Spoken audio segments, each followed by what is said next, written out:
안녕하세요. 30대 초반의 싱글남입니다.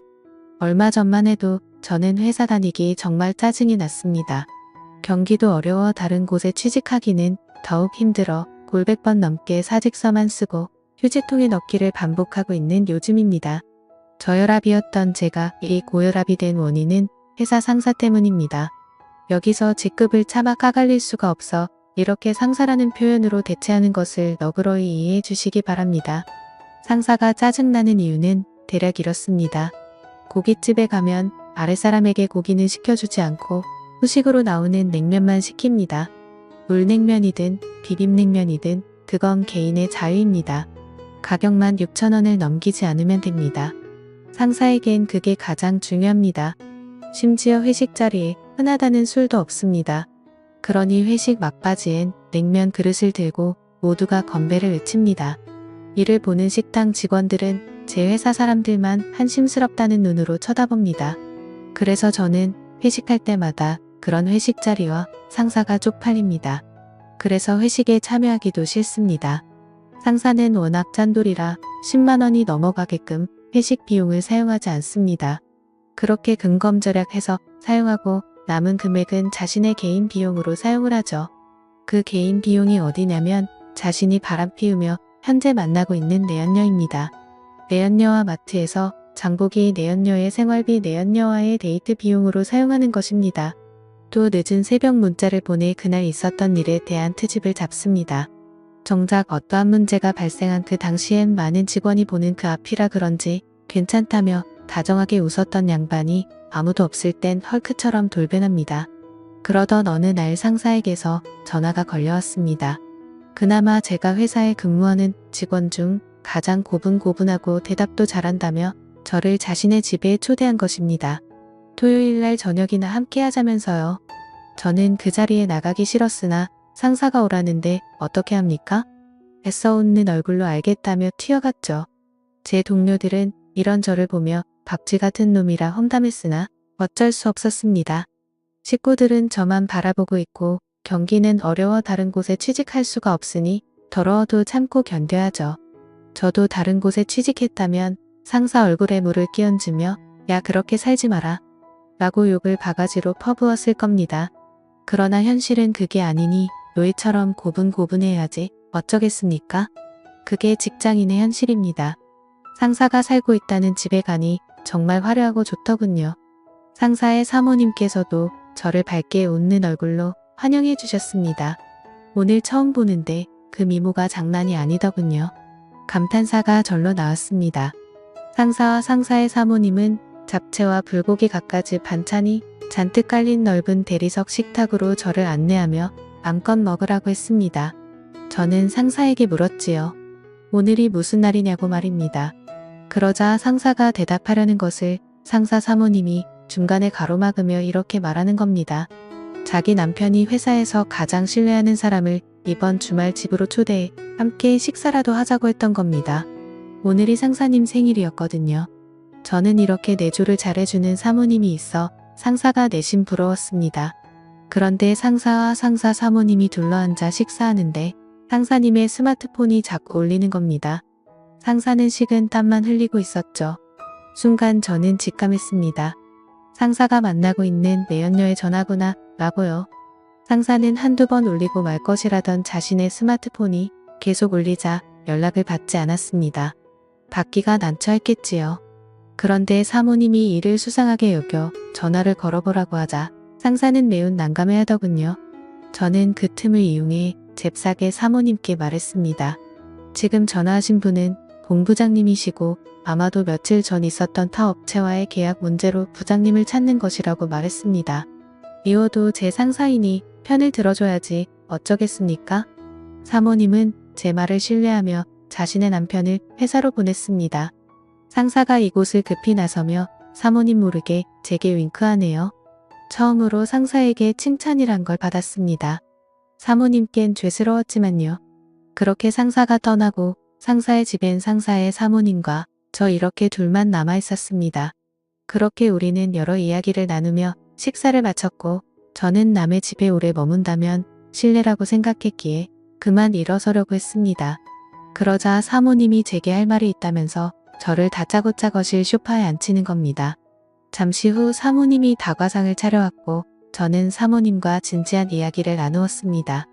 사모님은 자신의 남편이 바람을 피우고 있다는 것을 이미 알고 계셨습니다.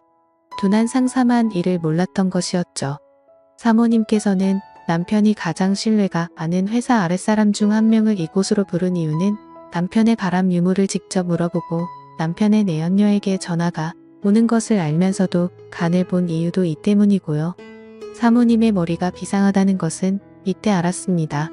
남편이 나쁜 놈이라는 것은 알고 있었으나 그런 사람이 신뢰하는 사람이라면 거짓말은 하지 않을 거라 확신해서랍니다. 그러니 저를 보며 이렇게 추궁했습니다. 지금 전부 다 알고 있습니다. 남편이 내연녀에게 전화가 오는 것을 지금 제 남편이 만나러 가는 사람은 회사 본부장이 아니고 그의 내연녀 맞죠? 라고 말입니다. 알고 있었지만 확실하게 알고 싶었나 봅니다. 저는 잠시 고민하다 사모님 얼굴을 보며 고개만 끄덕였습니다. 사모님은 제 손을 붙잡고선 거짓말하지 않고 솔직하게 얘기해줘서 고맙다고 하더군요. 그런데 사모님이 손을 붙잡는데 저도 모르게 갑자기 이상한 기분이 들더라고요. 예상 밖의 일이었습니다. 저는 잽싸게 사모님 손을 빼내고선 이러지 말라고 했습니다. 사모님은 외야스러운 표정으로 얼굴이 붉어진 채 어쩌지 못하는 저만 보더니 그때서야 이유를 알았는지 민망해 하셨습니다. 그렇게 서먹했을 때 상사에게서 문자가 왔습니다. 지금 나왔지? 전화할 수 있나? 라고 말입니다. 이를 보던 사모님은 이미 밖에 나왔고 집안에 사모님 혼자 계실 거라며 저는 집으로 가는 중이라고 둘러대라고 하셨습니다. 저는 상사에게 전화를 걸어 사모님이 시키는 대로 했습니다. 상사는 오늘 잘했다며 내일은 주말이니 푹 쉬고 월요일 날 회사에서 보자며 저와의 통화를 마쳤습니다. 그리고 사모님 폰으로 상사로부터 전화가 걸려왔습니다. 사모님에게 전화를 건 상사는 회사에 급한 일이 있어 오늘은 못 들어올 것 같다고 했죠. 사모님은 모든 것을 다 알면서도 아 그래? 라며 모른 척 수긍했습니다. 저와 사모님께 전화하며 둘러대기 바쁜 상사만 보니 참 부지런하다는 생각이 들었습니다. 회사에서는 그리 굼뜨고 게으른 양반이 말입니다. 저는 상사가 이해되질 않았습니다. 어떻게 이런 미모의 조강지처를 버리고 그저 그렇게 생긴 어린 여자랑 놀아날 수 있는지 말입니다. 저는 그래서 사모님만 빤히 쳐다봤습니다. 나이에 맞지 않게 어려 보이는 얼굴과 젊은 사람도 울고 갈 몸매는 어떻고 전체적으로 느껴지는 원숭미가 예술이었습니다. 상사와의 전화를 끝마친 사모님은 결국 제 앞에서 눈물만 터뜨리셨고 사모님은 제 앞에서 이런 추태를 보여 미안하다며 그만 가보라고 하셨습니다. 저는 차마 이곳에서 갈 길이 떨어지지 않았습니다. 남편이 어린 여자와 바람이 나서 혼자 이 넓은 집안에 있어야 하는데 어떻게 매정하게 나갈 수가 있었겠습니까? 저는 그런 사모님의 처지가 딱하게 여겨졌습니다. 게다가 사모님에겐 자식도 없었습니다. 상사와 사모님은 아이를 가질 수 없는 몸이었지요. 두 분 다 불임이었나 봅니다. 자세한 건 모르겠지만요. 사모님은 괜찮다며 어서 가보라는 말만 했습니다. 저는 그렇게 무거운 발걸음을 일으켜 현관으로 이동했습니다. 사모님이 뒤에서 저를 따라오며 훌쩍거리네요. 마음 같아서는 그 눈물을 닦아주고 싶지만 사모님이 제 안사람은 아니잖아요. 남의 여자에게 그러면 오해받을 수 있겠죠. 저는 현관문을 열고선 잠시 뒤돌아 사모님께 오늘 저녁 잘 먹었습니다. 라고 정중하게 고개 숙인 뒤 그 집에서 나왔습니다. 그러자 현관문 너머에서 점점 커지는 사모님의 울음소리가 제 귀에 선명하게 들려왔습니다. 차마 발길이 떨어지지 않았습니다. 저는 한참을 머뭇거리며 서 있다가 현관문을 급히 두드렸습니다. 사모님, 잠시 문 좀 열어주시겠어요? 제가 가방을 두고 나온 것 같습니다. 주저앉아 오셨던 사모님은 힘겹게 일어서 현관문을 열었고 저는 그런 사모님을 한참 동안 쳐다보았습니다. 아주 한참 동안이요. 사모님이 손등으로 눈물만 훔치며 외야스러운 얼굴로 왜 그러냐? 묻는데 저는 그런 사모님에게 제 마음 가는 대로 행동하고야 말았죠. 제가 왜 그랬는지 저도 잘 모르겠습니다. 사모님은 황당해하더니 제 뺨을 때렸죠. 그런데 뺨을 때리는 강도가 새질 않아서 그때 알았습니다. 아, 이 여자도 나를 원하고 있구나. 또 뭔가를 갈망하는 사모님의 눈빛도 저에게 확실하게 느꼈습니다. 그렇게 그날 저는 사모님과 누가 먼저라고 할 것도 없이 실수를 저지르고 말았던 거죠. 저도 그날은 상사와 마찬가지로 제 집에 들어가지 않았습니다. 다음 날 상사가 자신의 사무실로 저를 불렀습니다. 그리고서 저를 칭찬해 주었지요. 그 후로 저는 회사에서 상사에게 칭찬받으며 아주 편하게 일하고 있습니다. 그리고 상사가 집을 비울 때마다 사모님과 연인이 된 것처럼 즐거운 시간을 함께 보내며 사랑을 키워나가고 있네요. 알고 있습니다. 이러면 안 된다는 사실을 말입니다. 그래서 친구들에게 이를 하소연했습니다. 그런데 친구들 반응이 예외입니다. 남자라서 그런가 적잖게 공감하더군요. 걸리면 불륜이고 잘 넘어가면 사랑이라면서요. 저는 친구들 앞에서 마구 화를 쏟아내며 이런 나를 뜯어말려야 하는 거 아니냐고 따졌습니다. 친구들은 저를 이상하게 쳐다보며 그게 뭐가 나쁘냐고 말하네요. 저는 어처구니 없는 얼굴로 친구들과 함께했던 그 술집에서 나오는데 때마침 사모님께서 급히 할 말이 있다며 전화를 하셨습니다. 저는 상사가 집에 있기에 사모님과 따로 밖에서 잠시 만났습니다. 사모님이 제게 이렇게 말하네요. 저의 아이를 가졌다고요. 저는 이 일로 고민하며 요즘 회사 일이 손에 잡히지 않았으나 상사는 자신의 아내가 늦은 나이에 임신해 너무나 기쁘다고 자라했습니다. 그래서인지 몰라도 상사가 요즘 저를 비롯해서 회사 사람들에게 잘 대해줍니다. 회식할 때는 금액 상관 말고 고기든 술이든 얼마든지 시키라고 합니다. 아주 놀라운 발전이죠. 요즘 회사 내에서는 상사에 대한 평이 엄청납니다.